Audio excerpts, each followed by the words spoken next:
Bienvenue dans la salle des profs de la télévision Futur Média, salle du donner et du recevoir si vous préférez, salle où se rencontrent élèves, enseignants, parents, voisins, disons tout simplement une salle ouverte au monde, comme quoi, Dr Massamba, le savoir n'a ni frontières ni nation et vous vous en rendrez compte tout à l'heure, chers apprenants. Nous avons une belle surprise pour vous aujourd'hui. Oui, mais merci Astou, merci à ceux qui nous suivent, à ceux qui sont avec nous. On ne dira pas qui est avec nous aujourd'hui, mais je voudrais juste rappeler que ceux qui pensent qu'il ne sert à rien d'investir dans le savoir, essayez d'investir dans l'ignorance et on verra le résultat.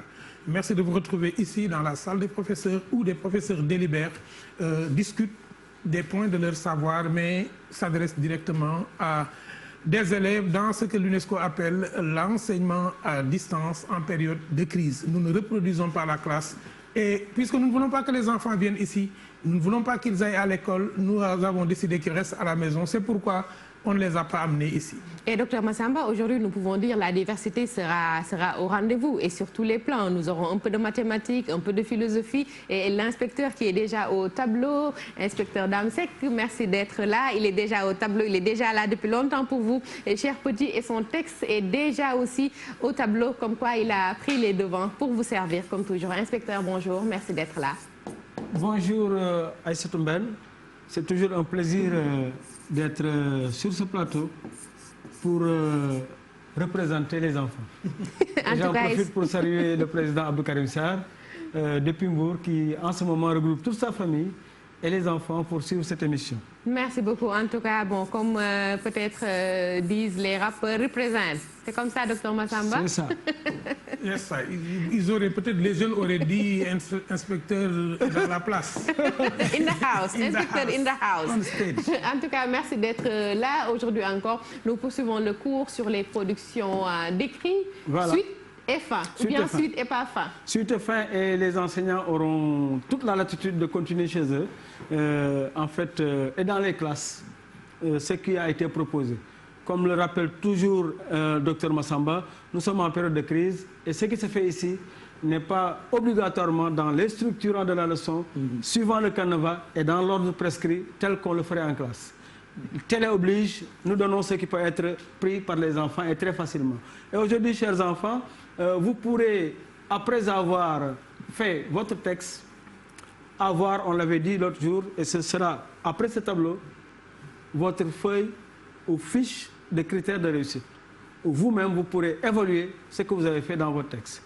Maintenant, ici, on vous a parlé de mots liens, mais ce que nous pouvons apporter ici sur ce plateau, c'est qu'il ne s'agit pas de définir le mot lien, mais de comprendre le type de relation que le mot lien introduit. Donc c'est une chose de savoir en effet, non plus, en plus, d'abord, etc. Mais ce qui est le plus important, c'est de savoir quel rôle ce mot lien joue dans le texte que vous allez faire.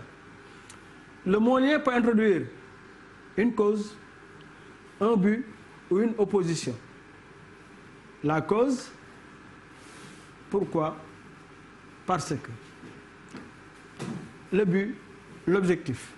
Et l'opposition, vous avez dit ceci, mais est-ce qu'on ne faudrait pas faire ça d'une autre façon? Et nous avons donné un exemple. Et le tableau-là est loin d'être fini. Et peut-être même à la fin de ce cours, on pourra vous l'offrir en entier avec le truchement des techniciens sur le plateau. Mot lien. Vous pouvez dire par exemple, en premier lieu, nous allons d'abord. En deuxième lieu, finalement, enfin, d'abord, avant toute chose, etc. Quand vous êtes dans des mots liens comme ça, en production d'écrit, ce mot lien-là propose une énumération. C'est-à-dire, quand je dis en premier lieu, il ne faudrait pas faire ça après, aller dans autre chose.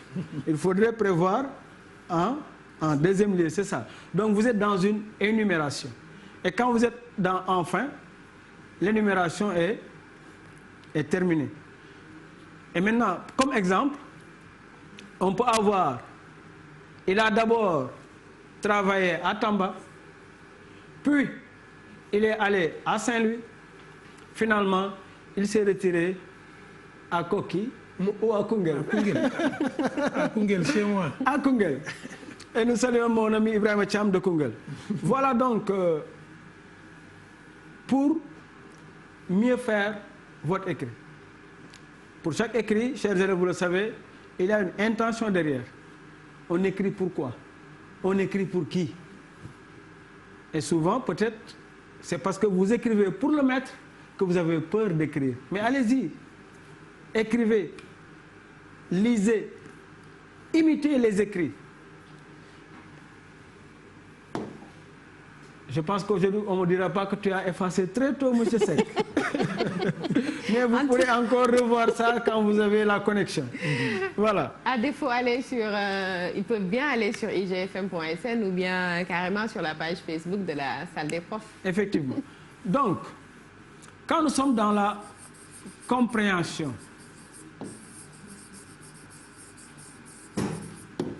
du texte,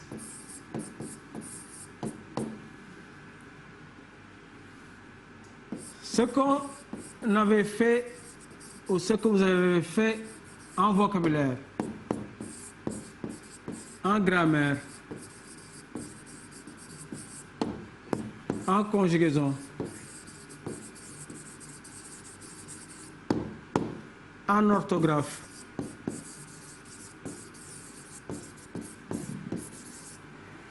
ces choses-là, dans le cadre de votre étude de texte ou dans le cadre de votre écrit, sont presque, je dis bien presque, indissociables.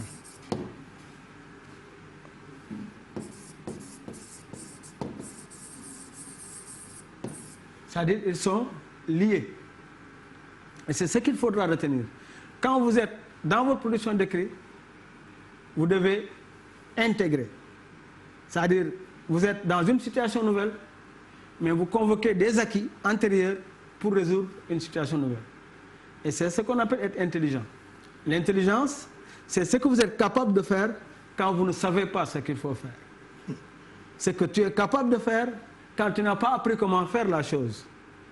Et en ce moment, vous devenez intelligent. Et je sais que vous êtes très intelligent. C'est pourquoi nous vous donnons cela. Et quand vous voulez faire du bon écrit, chers élèves, vous ne pourrez pas occulter ces choses-là. Apprenez le vocabulaire. Apprenez vos leçons de grammaire et les règles. Le complément d'objet direct. Placez avant, placez après. Les mots, les différents emplois, etc. Et c'est seulement à partir de ce moment que vous pourrez faire de la production d'écrit. Voilà. Donc je vais terminer avec ce tableau. Et tout de suite avec la régie, on va enchaîner avec votre fiche de critères élaborés. Parce que l'autre jour, Dr Massamba, et à juste titre, me disait, est-ce que ce tableau-là pourrait être utilisé par les élèves? Donc, adressez-vous moins aux enseignants et faites focus sur les élèves. C'est pourquoi donc nous avons respecté la consigne pour faire un peu plus simple. Fiche de critères de réussite. As-tu dit ce que tu veux? Après avoir fait ton texte, tu as ta fiche ici et tu as ton texte. Si oui, tu dis oui, sinon tu dis non. Et si tu n'es pas paresseux, comme Moussa Diaw, tu peux dire pourquoi. D'accord? Mais si c'est bon là, tu peux t'arrêter ici. As-tu fait une phrase affirmative? Comme par exemple, dans le texte qui avait été donné sur la bicyclette, vous êtes dans l'argumentatif, c'est-à-dire la première phrase est une phrase affirmative. Et c'est une phrase qui émet une première idée, une idée générale. Et c'est cette idée-là qu'il faudra faire dans d'abord, dans après et dans enfin. Le bissap est une plante d'avenir pour le Sénégal. En effet, cet hibiscus aux feuilles, tel, peut être, etc., etc. Je ne veux pas entrer dans le jus, sinon encore M. Gueye va me taxer de gourmand. As-tu fait une phrase affirmative? Si oui, tu dis, si non. Et après, quand tu auras refait le texte, tu pourras toi-même te dire que voilà ce que j'avais oublié. As-tu donné une seule idée dans ta première raison? Dans la première raison du texte argumentatif, vous donnez une seule idée. D'accord? As-tu mis en effet pour présenter la première raison? Si après avoir fait ton texte, tu te rends compte que tu n'as pas mis en effet, toi-même tu pourras te corriger. As-tu mis en outre pour présenter la deuxième raison? Tu pourras toi-même le savoir et en l'absence du maître. Et d'ailleurs, c'est pourquoi nous l'avons amené, car dans le cadre de ce confinement, vous pourrez cacher votre fiche de critères, produire un texte sur la bicyclette ou sur le baobab, comme nous l'avions donné l'autre jour, et c'est votre devoir de la fois passée. Vous pourrez vous appesantir sur cette fiche pour vous évaluer vous-même. As-tu mis enfin pour présenter la dernière raison? Sinon, corrige sur le baobab. Si tu n'as pas mis enfin, corrige. As-tu donné une preuve pour chaque raison? On est dans l'argumentatif. Nous voulons convaincre. Nous ne voulons pas vaincre. Il faut convaincre. Car ce qui est convaincu est en amont vaincu, hein? Comme disait l'autre. Suivez mon regard. As-tu donné une preuve pour chaque raison? Donc pour chaque raison, on donne une preuve. As-tu mis les verbes au présent? C'est important quand on est dans le texte argumentatif. As-tu employé la troisième personne? As-tu fait des phrases simples? Donc, vous serez d'accord avec moi que vous pourrez soit photographier, rapprochez-vous rapidement de l'écran, faites la capture parce qu'on va passer dessus. Voilà, c'est fait. Toi, tu es intelligent. Inspecteur, est-ce que, excusez-moi, Oui, est-ce que la fiche de critères élaborée est autorisée en salle de classe ou bien en salle d'examen, ou bien l'enfant devrait apprendre à retenir les grandes lignes de cette fiche de critères? Pour ne pas parler au maître, cette fiche-là, elle est très utile. Je ne saurais dire obligatoire parce que je ne suis pas là comme inspecteur, je suis là comme enseignant. Mais cette fiche-là, Astoumbène, pour vous répondre, et les maîtres et les élèves devraient se l'approprier. Parce que ça permet quand même de faire quelque part l'évaluation. L'évaluation, l'auto-évaluation. Et nous sommes au cœur de l'évaluation formative. Et là, on est dans presque le dernier niveau par rapport à ce qui se fait actuellement. C'est-à-dire le professionnel réflexif. C'est-à-dire la remise en cause constante. Et c'est ce à quoi nous vous invitons, chers enfants. Remettez-vous toujours en cause. Après avoir fini votre texte, comme l'a suggéré Astoumbène, vous pourrez l'avoir sur la table. Ce n'est pas de la tricherie parce que rien dans ça n'entre dans le texte.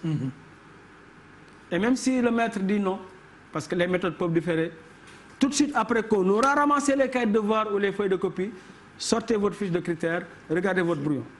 Si le temps ne vous le permet pas en classe, une fois à la maison, après avoir mangé, avant d'aller à la sieste, regardez votre fiche et évaluez-vous vous-même. Vous pourrez savoir est-ce que vous avez atteint votre objectif dans le cadre de la rédaction, oui ou non. Merci. Voilà. Donc c'était tout pour aujourd'hui. Et après, Inch'Allah, comme on l'a promis, on va donner l'ensemble des mots liens que nous avons répertoriés et quel est leur rôle et qu'est-ce qu'ils introduisent. Merci. Merci beaucoup, inspecteur. Donc, si je comprends bien, pour l'enfant, il s'agira de connaître ses règles de grammaire, d'orthographe, de conjugaison, de vocabulaire, mais aussi de beaucoup lire. De beaucoup lire. Surtout, c'est important. Et pour les règles, quelle est la meilleure façon de retenir? Il ne s'agit pas surtout d'apprendre seulement par cœur, j'imagine. Il ne s'agit pas seulement d'apprendre par cœur, parce que le professeur Massamba disait, parce que je retiens beaucoup, il parlait de cœur et de mémoire. Hein? Parce que plus que le cœur, s'il y a déjà de l'amour à l'intérieur, il est difficile de mettre autre chose dedans. Donc je les invite à s'exercer, à s'exercer, à s'exercer. Et la meilleure façon de faire, c'est l'exemple. La deuxième façon de faire, c'est l'exemple. La troisième façon aussi, c'est l'exemple. Donc, allez-y, lisez et imitez ceux qui ont bien écrit et qui ont publié. Et pour les règles, il s'agit tout simplement d'écrire et d'aller se faire corriger. Parce que quand on parle, par exemple, de l'accord du participe passé avec l'auxiliaire avoir, c'est très, très difficile à comprendre. Donc, on peut vous dire que si le COD est placé avant, ça s'accorde. Par exemple, quand je dis les mangues que j'ai cueillies sont mûres, ici, on a écueilli, auxiliaire, avoir, participe passé. Mais la cueilli se termine par ES, car s'accordant avec mangue. D'accord? Maintenant, bon, pour l'auxiliaire être, c'est facile. Mais il y a de ces cas, surtout sur les verbes pronominaux, C'est compliqué. Même au moment où nous parlons, des fois, de grandes personnes comme nous, il y a de vives discussions sur cet accord-là. Oui, parfois aussi quand il y a la présence du complément d'agent. Moi, j'ai eu ce problème à maintes reprises dans Zéro Faute. Complément d'agent, complément d'objet second. Oui. Etc., etc. Merci beaucoup, inspecteur. J'espère que nous aurons l'occasion de revenir sur tout ça afin d'accompagner les tout petits, les élèves qui sont en classe de CM1, CM2, CICP. En tout cas, sachez que l'inspecteur Dame Seck est là pour vous servir. Comme on disait tout à l'heure, inspecteur est dans la place pour le plaisir des tout petits. Maintenant, bon, de la littérature, nous allons passer aux mathématiques avec Monsieur Souleymane Diouf. C'est bien ça. Monsieur Diouf, soyez le bienvenu. Merci d'avoir répondu à l'invitation de la télévision Futur Média.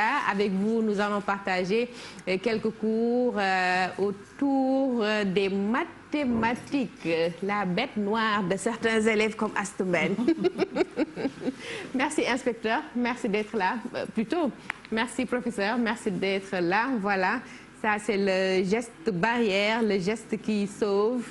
La chose qui me sauve, comme dirait M. Cheikh Mboup. M. Mboup, voilà. M. Mboup, l'enfant du Doukouman qui nous a présenté Albert Camus avec beaucoup de passion, en tout cas qui a réveillé beaucoup de motivation chez les jeunes et même chez certaines grandes personnes qui a quand même impulsé cette envie de lire Albert Camus. On a reçu un message touchant du Gabon. Oui. Et voilà, partager la passion, c'est pourquoi tous ces collègues sont là gratuitement et voilà, on les en remercie vivement. Merci beaucoup, Monsieur Souleymane Diouf. Monsieur Diouf, à vous la parole. Amis téléspectateurs, bonjour. Je m'avais donc vous présenter un cours sur le système d'équation à deux inconnus. Un cours qui concerne la classe de 3e. Chers apprenants, ce qu'on attend de vous, c'est à la fin de la séance, pouvoir résoudre un système d'équation de la forme que nous avons ici, par la méthode de substitution, par la méthode d'addition, par la méthode de comparaison, mais aussi et surtout à la fin, les résoudre par la méthode graphique. Pour arriver au système d'équation, le plus souvent, on vous pose un petit problème que vous devez modéliser. Modéliser un problème, ça dépend. Suivant qu'on est en 3e ou une classe supérieure, le modèle peut changer. Mais la manière de modéliser sera pratiquement toujours la même. Ici, nous allons vous présenter un petit problème qu'on va lire ensemble. Une livraison d'une pharmacie en chloroquine et sous forme de tablettes et de petits sachets. Chaque tablette contient X comprimés exactement et chaque sachet contient Y comprimés exactement. Suivez bien. Sachant que 2 tablettes et 3 sachets comptent 14 comprimés et que une tablette et 4 sachets comptent 12 comprimés, trouvez la valeur de X et celle de Y. Voilà un problème qu'on peut modéliser avec un système d'équations linéaires à deux inconnus. Pour résoudre ça, chers élèves, vous devez avoir des prérequis. Vous devez savoir résoudre une équation du premier degré à une inconnue, on verra pourquoi. Vous devez aussi maîtriser le calcul dans R, mais aussi vous devez pouvoir représenter une droite d'équation AX plus BY plus C est égal à 0. Pour modéliser un tel petit problème, on vous a donné déjà X et Y. C'est un avantage. Donc, respectez la consigne. Prenez X comme étant le nombre de comprimés au niveau d'une tablette et Y le nombre de comprimés dans un petit sachet. Si c'est le cas maintenant, eh bien, dites une chose. Si une tablette contient X comprimés, combien de comprimés seront dans combien? 2 tablettes. Si un sachet contient exactement Y comprimé, combien va contenir 3 sachets exactement? Les 2 tablettes et les 3 sachets vont donc contenir combien? 2X et 3Y. Ça fait donc 2X plus 3Y. Et on nous a donné qu'au total, c'est combien? C'est 14 comprimés. Ça fait donc une équation 2X plus 3Y égale à 14. C'est une première équation. Autre chose, une tablette contient X comprimé. Donc, une tablette va contenir justement quoi? X comprimé. Un sachet contient Y comprimé. Donc, 4 sachets va contenir 4Y comprimés. Et donc, une tablette et 4 sachets vont contenir exactement X plus 4Y comprimés. Or, on nous a dit que le total, c'est combien? C'est 12 comprimés. Donc, X plus 4Y égale à 12. Voilà une modélisation parfaite de notre problème. Il reste maintenant quoi? À trouver la valeur de X et de Y. Pour cela, il faut utiliser des méthodes de résolution. Ici, on va utiliser les méthodes que j'ai annoncées tantôt, la méthode d'addition, la méthode de substitution, mais aussi donc, la méthode de comparaison. Alors, on va aller avec ces méthodes-là. Pour la méthode de substitution, voilà. Qu'est-ce qu'on fait seulement? À partir de l'équation B, on sort X en fonction de Y. Pourquoi, chers élèves? Parce que tout simplement ici, le coefficient de X, c'est 1. Si dans le système, il y a une variable dont le coefficient est 1, je vous conseille, ce n'est pas une obligation, de sortir cette variable-là en fonction de la deuxième dans cette équation-là. Parce que c'est plus facile. C'est seulement ici, X égale à quoi? 12 moins 4Y. Si maintenant, dans aucune des variables, vous avez un coefficient 1, là, maintenant, c'est à vous de prendre l'une des variables et de la sortir. Vous n'avez plus peut-être un choix, sinon ce sera un choix orienté suivant votre intelligence, comme a dit tantôt, n'est-ce pas, donc, chez l'inspecteur. Donc, ici, qu'est-ce qu'on aura? Après avoir sorti X en fonction de Y, maintenant, je viens dans l'équation petit a, je remplace l'écriture de X dans l'équation X par sa valeur. Et là, donc, j'aurai maintenant une équation où il n'y aura qu'une seule inconnue. C'est pourquoi on avait dit dans les prérequis, il faut savoir résoudre une équation à une inconnue. De là, je sors Y. Maintenant, connaissant Y, je reviens ici sur la valeur de X. Et donc, j'ai la valeur de X et de Y. Si je trouve une valeur de X, une valeur de Y, c'est que j'ai comme solution ici un couple X, Y. La méthode de comparaison n'est pas trop loin de celle de la substitution. D'autant plus qu'ils ont ici un dénominateur commun, c'est que dans la première équation, ou bien dans l'une des équations, je sors ici la valeur de X. Là, j'ai pris un cas d'un système où maintenant, aucun des coefficients n'est égal à 1. Donc là, on prend dans l'une des équations, là, ici on a pris l'équation que nous avons ici, donc X, excusez-moi, X égale à 14 moins 3Y sur 2, c'est la même équation. Et là, en bas, je sors X égale à 12 moins 4Y. J'ai ici X, j'ai ici X. Puisque c'est la même valeur maintenant, je vais seulement égaliser les deux valeurs de X, où il n'y aura que des Y. En égalisant là, je retombe encore sur une équation où il n'y aura que des y, une équation à une inconnue qu'on doit pouvoir résoudre.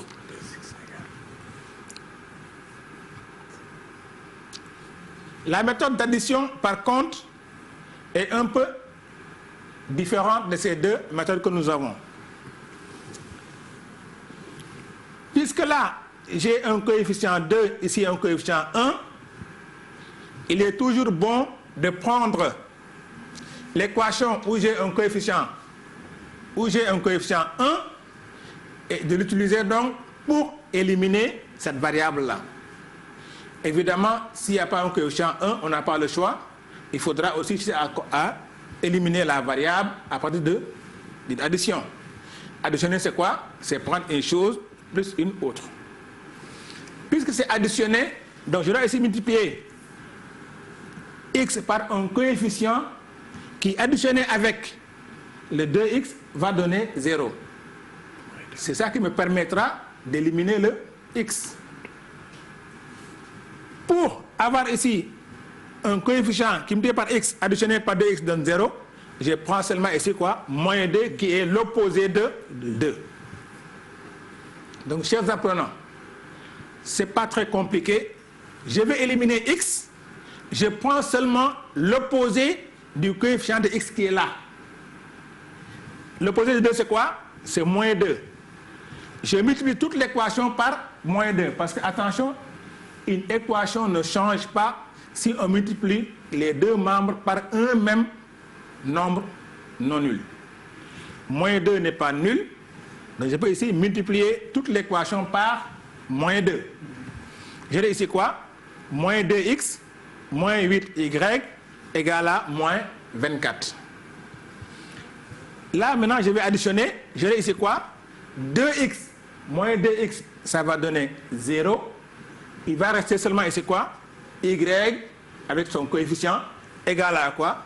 Un nombre, une équation encore d'une seule variable qu'on sait résoudre. Là maintenant on sort la valeur de y. Connaissant y, je prends l'une ou l'autre équation, je remplace pour trouver la valeur de x. Si j'ai une valeur de x, une valeur de y, là alors j'ai maintenant une solution de mon système. Depuis le début, nous parlons de x et de y comme solution. C'est comme si, pour un système, nous n'avons qu'une solution x et y. Or, tel n'est pas le cas. Dans notre exemple ici, nous cherchons le nombre de comprimés dans une tablette, le nombre de comprimés dans un sachet. Évidemment, là, nous allons tomber sur un nombre x et un nombre y. Il peut y avoir que dans le système, qu'il n'y ait pas de solution. Il peut aussi arriver que dans le système, qu'il y ait une infinité de solutions. Ça va mieux apparaître au niveau de la méthode graphique. Alors, dans la méthode graphique, nous devons tracer deux droites. Nous savons qu'une droite définit une direction. Vous avez à la maternelle appris la direction verticale, la direction horizontale, la direction oblique. Si les deux droites ont une même direction, ça ne veut pas dire que deux obliques. Ça veut dire que les deux droites sont parallèles. Dans ce cas, on a encore deux possibilités. Elles sont parallèles confondues ou elles sont parallèles séparées, donc strictement. Si les droites sont parallèles strictement, dans ce cas, il n'y a pas de solution parce qu'il n'y a pas de point de contact entre les deux droites, donc il n'y a aucune solution. Mais si les droites sont confondues, c'est là on a une infinité de solutions. Tous les points de la droite seront alors solutions. Les cas maintenant qu'on a vu tantôt, c'est les cas où les droites sont séquentes. Dans ce cas, là où les droites se coupent, ce point-là est exactement la solution. Donc voilà ce qu'on voulait présenter pour ce système d'équations-là, avec les différentes manières de les résoudre. Donc, pour résumer un tout petit peu, avec les méthodes de substitution, d'addition et de comparaison, vous avez toujours à choisir, en tout cas, une variable déjà qu'il faudra prendre en fonction d'une autre, ou bien qu'il faudra éliminer dans le cadre de la méthode d'addition. Si maintenant vous avez ici la méthode graphique, vous pouvez avoir ici ces 3 cas de figure-là. Les deux droites sont séquentes, on a une solution x, y. Les deux droites sont parallèles strictement, ici il n'y a pas de solution. Les droites sont confondues, là, tout point de cette droite-là est une solution. Et ce cas-là, vous l'aurez, que ce soit la méthode d'addition, substitution, de comparaison, vous pouvez avoir les solutions sera seulement forcément ici, là ou ici. Voilà ce que vous pouvez présenter, chers élèves, en espérant que vous pourrez à la maison, avec les expressions qu'on vous a données, essayer donc de résoudre et de voir dans quel cas vous tombez. Est-ce que vous êtes dans le premier cas, dans le second ou bien dans le troisième cas? Je vous remercie. Merci beaucoup, Monsieur Souleymane Diouf, professeur de mathématiques. Docteur Massamba, nous nous rendons compte qu'il n'y a pas raison d'avoir beaucoup d'appréhension finalement. C'est accessible à tous. Oui, mais le danger pour un enseignant, c'est de commencer par dire à son élève, c'est difficile. Il y a ce que j'appelle la paranoïa du professeur qui transfère sur l'élève pour se donner importance, pour se donner une condescendance. Tu commencez par dire à l'élève, c'est pas possible, alors que vous-même, vous êtes professeur de mathématiques. Vous-même, vous êtes sénégalais comme lui. Vous-même, vous êtes issu d'un homme et d'une femme comme lui. Et vous-même, vous avez été éduqué comme lui. Être dans une position de transfert de compétences et dire à la personne que vous ne pouvez pas avoir ma compétence, c'est à la limite un blocage pédagogique. Il faut que nos enfants comprennent que c'est l'apprentissage qui permet de comprendre. Et c'est la répétition de l'exercice qui permet de maîtriser. Maintenant, chacun de nous a des dispositions qui font qu'il est plus littéraire que mathématique, mais je crois, moi, que c'est la volonté qui fait qu'on arrive à transcender certaines difficultés. Il n'y a rien de difficile, il n'y a que ce qu'on n'apprend pas et ce sur quoi on ne s'exerce pas. Voilà, comme on dit, avec un peu de courage et de la volonté, on arrive au sommet de cette montagne qui est la réussite. C'est bien possible avec les lettres, c'est bien possible avec les mathématiques. L'essentiel, le plus important, c'est de s'y mettre. Et nous restons dans la salle des profs. Tout à l'heure, nous avons vu avec M. Seck la production d'écrit. Maintenant, c'était place aux maths. C'est la diversité qui prend place dans la salle des profs. Et avec cette diversité, nous restons, Dr Massamba, pour recevoir un professeur de philosophie qui aujourd'hui nous prouve que peu importe le confinement, peu importe l'endroit où nous sommes, nous avons tout le temps la possibilité de servir l'humanité. Mais oui, un chanteur français disait ce qui importe, ce n'est pas d'être né quelque part. Ce n'est pas ça qui est important. Et le monde n'est beau que quand il est peint en noir et blanc. On ne peut pas écrire du blanc sur du blanc, on ne peut pas écrire du noir sur du noir. Et nous sommes aussi au pays de Senghor, au pays d'Abdou Diouf, au pays d'Abdoulaye Wade, au pays du président Macky Sall. Nous sommes au pays de la rencontre et au pays de la teranga. Quand quelqu'un a la générosité de venir partager avec nous son savoir dans un domaine aussi particulier, quand c'est quelqu'un qui a produit des ouvrages en France qui font quand même qui font référence, aujourd'hui qu'il décide de venir participer à cet effort de guerre contre le coronavirus, on ne peut que le remercier et le saluer et lui dire il a définitivement fait le bon choix de venir à la salle des profs parce qu'il est professeur. Voilà, merci beaucoup. Et là, sur ce point, nous recevons Stéphane Patrice, c'est bien ça. Stéphane, professeur de philosophie, merci en tout cas d'avoir répondu à l'appel de la nation. Et quand je dis nation, je ne pense pas systématiquement au Sénégal, je pense à l'humanité entière. Merci beaucoup. Et aujourd'hui, nous allons parler philosophie avec vous. Alors effectivement, donc j'ai traité aujourd'hui la question de la folie par rapport aux deux programmes pour les élèves de classe de terminale, à la fois pour le programme français et pour le programme sénégalais. Ça correspond aux notions la conscience et l'inconscient. Et l'objectif du cours, pour aller à l'essentiel, c'est de montrer que l'inconscient existe bel et bien contre l'avis de certains philosophes, notamment Jean-Paul Sartre, qui a beaucoup critiqué donc cette notion et dont les enseignants en terminale traditionnellement évidemment se servent pour faire une partie du cours. Et il y a aussi une autre partie du cours qui est en général consacrée à la psychanalyse freudienne. Freud qui a montré donc comment l'inconscient était donc une réalité psychique au cœur de chaque individu et que cet inconscient psychique individuel était tressé par les relations familiales. Alors moi je vais d'emblée m'attaquer à ce qui pourrait être une troisième partie, une troisième étape sur cette réflexion sur l'inconscient, en convoquant des philosophes comme Michel Foucault et par la suite Gilles Deleuze. Et l'objectif ce sera de dire que l'inconscient n'est pas une illusion, n'est pas de l'ordre de la mauvaise foi comme le prétendent les existentialistes. L'inconscient n'est pas qu'une réalité psychique d'ordre familial, voire familialiste, comme le propose la psychanalyse, mais que l'inconscient est véritablement polymorphe et qu'il touche donc toutes les sphères du savoir et toutes les pratiques sociales, économiques, politiques, historiques, artistiques. Alors pour cela, je vais présenter donc ce livre de Michel Foucault, Histoire de la folie à l'âge classique, qui correspond à sa thèse produite en 1961. Alors en résumé, on pourrait dire que Michel Foucault propose 5 étapes sur cette question de la folie. Il y aurait 5 définitions successives de la folie qui apparaissent dans l'histoire. Alors les périodes qui sont proposées, c'est d'abord le Moyen-Âge, c'est-à-dire avant l'âge classique, puis l'âge classique avec précisément donc le XVIIe siècle, ensuite le XIXe siècle, ensuite le XXe siècle dans sa première partie, dans sa première moitié, et ensuite la thèse de l'auteur, ce sera le 5e point développé en 1960-61. Avant de donner donc la première définition que propose Michel Foucault de la folie au Moyen-Âge, je voudrais donner une précision donc pour les élèves qui nous regardent et qui nous écoutent. C'est d'abord que non seulement Michel Foucault va proposer différentes définitions de la folie, mais il va aussi proposer les attitudes concrètes, les attitudes pratiques que ces définitions, à chaque fois, vont générer au sein de la population, de la part de ceux qui ne se reconnaissent pas, eux, comme fous, à l'égard de ceux qu'ils identifient comme fous.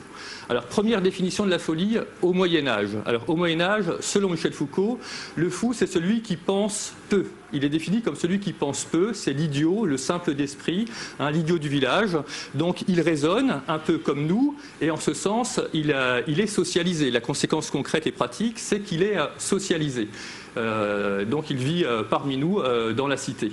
Deuxième définition de la folie, donc qui apparaît, donc c'est le titre du livre de Foucault, Histoire de la folie à l'âge classique. C'est le point central du livre. C'est là où c'est à ce moment-là que tout bascule et qu'on entre dans ce que Michel Foucault a appelé le grand enfermement. À partir du XVIIe siècle, à partir de l'âge classique, on change notre définition de la folie. Dorénavant, la folie va être définie comme le fou va être défini comme celui qui ne pense pas. Ce n'est plus celui qui pense peu, c'est dorénavant celui qui ne pense pas. Et à partir de là, la conséquence, ça va être l'exclusion. On va enfermer le fou. On va d'abord l'enfermer dans des lieux qui étaient précédemment destinés donc aux grandes épidémies de la fin du Moyen-Âge et de la Renaissance. Et puis on va l'enfermer aussi dans ce qu'on appelle alors au XVIIe siècle l'hôpital général, qui n'a rien à voir avec les hôpitaux médicalisés que nous connaissons aujourd'hui, mais c'est des hôpitaux où on met un peu donc tous ceux qui dans la société sont soit malades, soit mendiants, soit vagabonds, soit un peu un lieu d'exclusion. Et au XVIIIe siècle, même parfois, lorsque les hôpitaux seront pas trop accessibles pour les fous, on pourra mettre les fous en prison, dit Michel Foucault. Et troisième définition de la folie, donc, au XIXe siècle. Au XIXe siècle, avec la naissance de la médecine moderne, de la chimie, et de la psychiatrie, on va définir dorénavant le fou d'une nouvelle manière. Le fou, ce sera celui qui pense mal. Alors, récapitulons, il pense peu au Moyen-Âge, il ne pense pas, définition de l'âge classique. Troisième définition, au XIXe siècle, avec la naissance de la médecine et de la psychiatrie, c'est celui qui pense mal, c'est-à-dire que la folie est vue comme un mal, une maladie, une pathologie. La conséquence concrète, la conséquence pratique, c'est que le fou, on va continuer à l'exclure et à l'enfermer. Et dorénavant, on va créer pour lui un lieu qui va lui être spécifiquement destiné, c'est la naissance de l'hôpital psychiatrique, de l'asile. Alors Alors ce qui est intéressant de remarquer, c'est que cette troisième définition de la folie, le fou qui pense mal, est plus proche de la première définition au Moyen-Âge, le fou qui pense peu, que de la deuxième proposée à l'âge classique, le fou c'est celui qui ne pense pas, et cependant, au niveau des conséquences pratiques, des conséquences concrètes, eh bien, on l'enferme avec cette troisième définition de la folie, comme on l'enfermait avec la deuxième définition. Quatrième définition de la folie avec la psychanalyse au XXe siècle, première moitié du XXe siècle, eh bien, s'amorce une nouvelle définition de la folie. Le fou, c'est celui dorénavant qui pense différemment.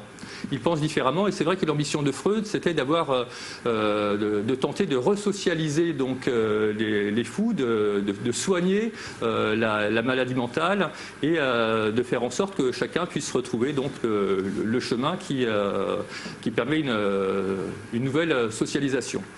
Mais du point de vue de Michel Foucault, la psychanalyse a manqué son objectif parce que, selon lui, selon ce philosophe, la psychanalyse pactise avec l'ordre social bourgeois.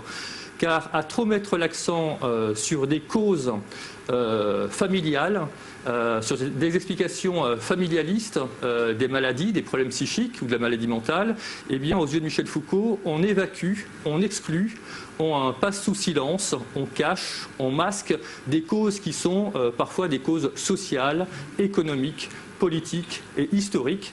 Historiques dans le sens non pas de la simple histoire familiale qui avait intéressé Freud, mais de la grande histoire des royaumes, des peuples, histoire économique et politique. Alors, cinquième définition de la folie, c'est celle qu'esquisse Foucault à la fin de son livre. C'est une idée, donc, c'est une grande idée foucaldienne. Le fou, ce n'est plus celui qui pense peu, ce n'est plus non plus celui qui ne pense pas, ce n'est plus celui qui pense mal, ce n'est plus celui qui pense différemment. Dorénavant, le fou, c'est celui qui pense trop. Voilà, donc pour Michel Foucault, le fou, c'est celui qui pense trop et c'est celui qui est assailli par des pensées lorsque comme nous sommes surmenés, surchargés de problèmes qui assaillent notre esprit et nous ne savons plus quelles questions et quels problèmes aborder, quels problèmes traiter et donc on est noyé par tous ces problèmes qui vont nous assaillir. Et cet excès de pensée, eh bien, c'est ce qui produit pour le fou, ce grand effondrement et cette grande souffrance, cette grande blessure qui affecte l'individu. Alors, dernier point, avant de passer au second livre que je voulais aborder aujourd'hui, c'est que à la fin de l'histoire de la folie à l'âge classique, Michel Foucault indique précisément qu'il y a une proximité entre le fou et le génie.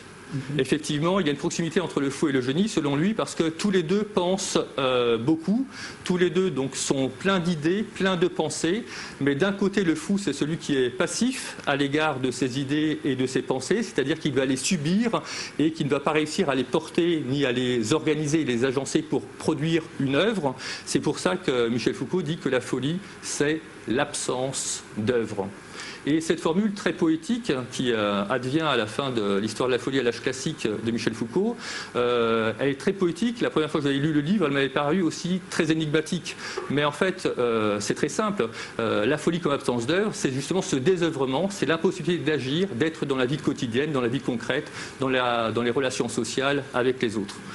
Alors, il y a une proximité avec le génie, je termine là-dessus. Le génie, au contraire, lui aussi, il est plein d'idées, plein de pensées, mais lui, il sait les porter, ces idées, les comprendre, mais aussi les agencer, les organiser pour produire une œuvre. Alors, ça peut être une œuvre d'art, magistrale, comme la fameuse bataille de San Romano du peintre italien Paolo Uccello, mais ça peut être aussi une œuvre qui est celle de l'ingénieur en génie civil, par exemple, faire des ponts fabuleux pour réunir deux rives.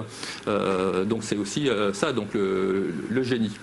Alors je vais à présent aborder donc le deuxième livre. Monsieur Patrice, avant d'en arriver au deuxième livre, vous avez eu à présenter différentes définitions, extraits du livre de Foucault.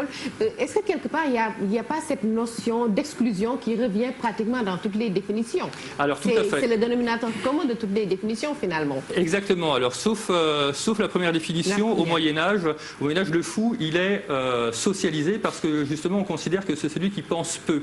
Donc, comme nous, il pense et donc il est intégré dans notre commune humanité. Mais vous avez tout à fait raison de le dire.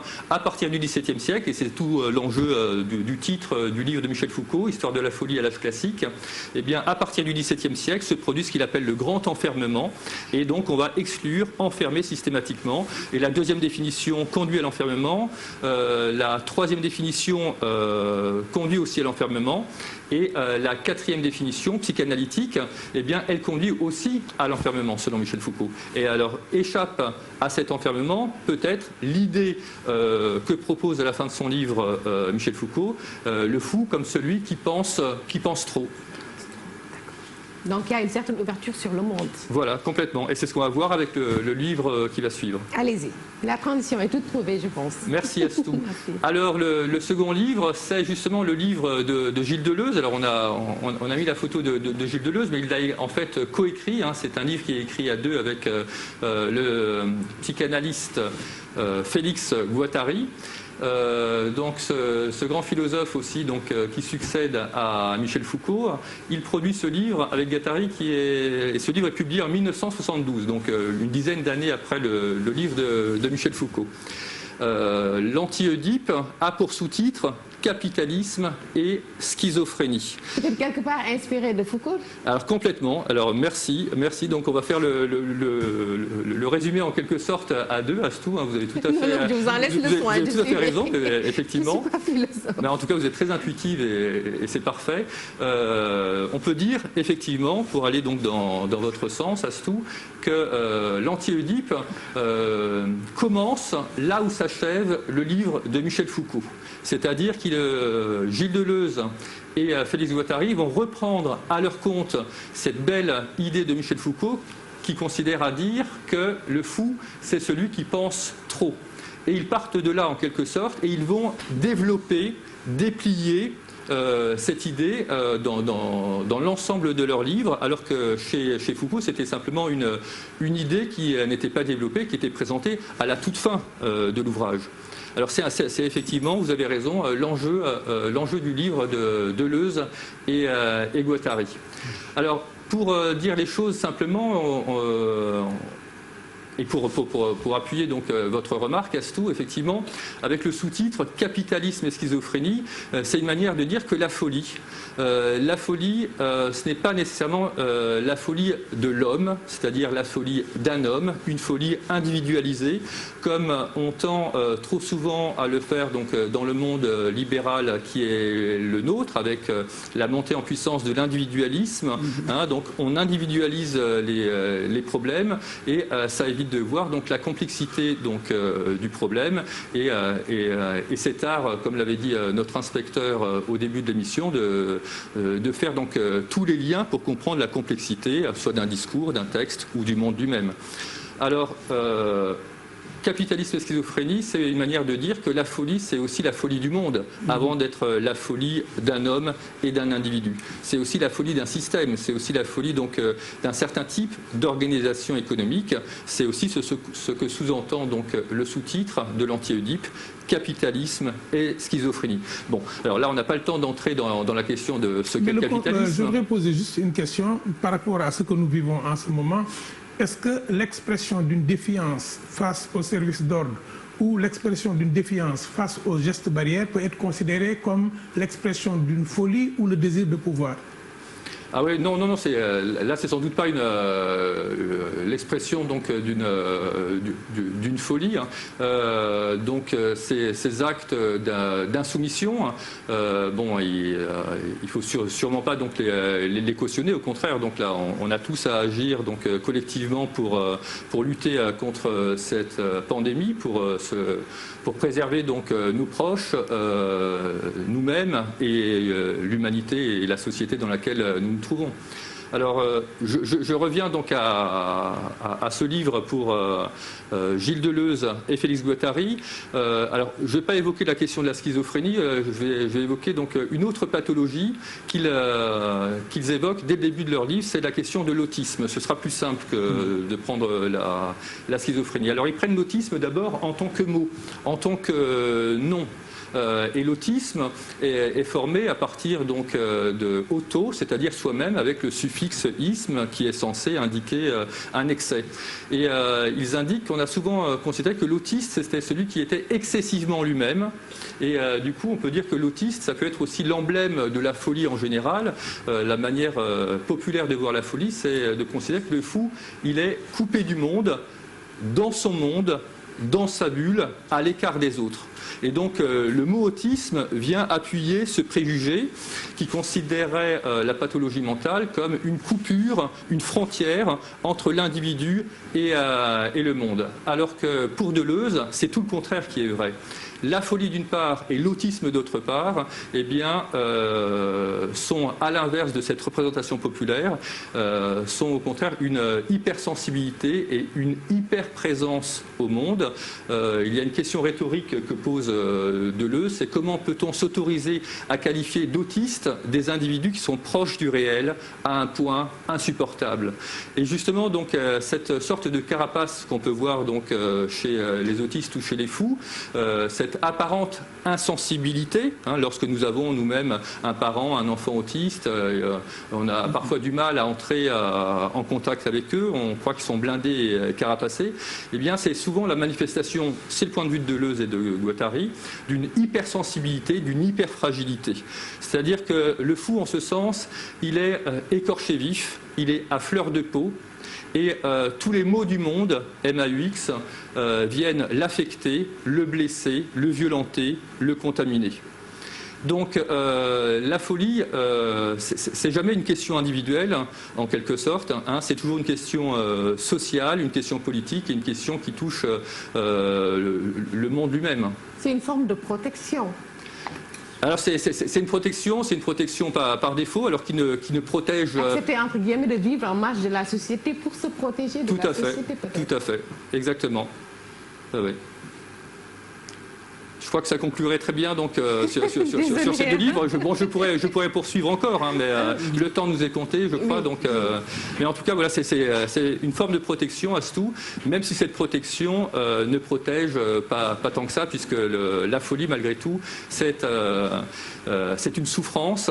Et on a souvent accusé ces auteurs, Michel Foucault d'une part, ou Gilles Deleuze et Félix Guattari, d'esthétiser la folie, de faire l'éloge de la folie, un éloge moderne de la folie, alors que pas du tout, ils ont tout à fait conscience que la folie c'est l'effondrement, c'est une violence aussi que l'individu peut exercer contre lui-même. Non seulement le monde alentour exerce une violence sur l'individu, mais l'individu se l'approprie et continue donc à se violenter lui-même. Est-ce qu'un élève qui veut continuer un parcours avec toi, Stéphane, peut retrouver ces questions de philosophie dans un ouvrage? Alors prochainement, donc au mois d'août, va paraître en France donc un manuel de philosophie où ce cours par exemple sera présent.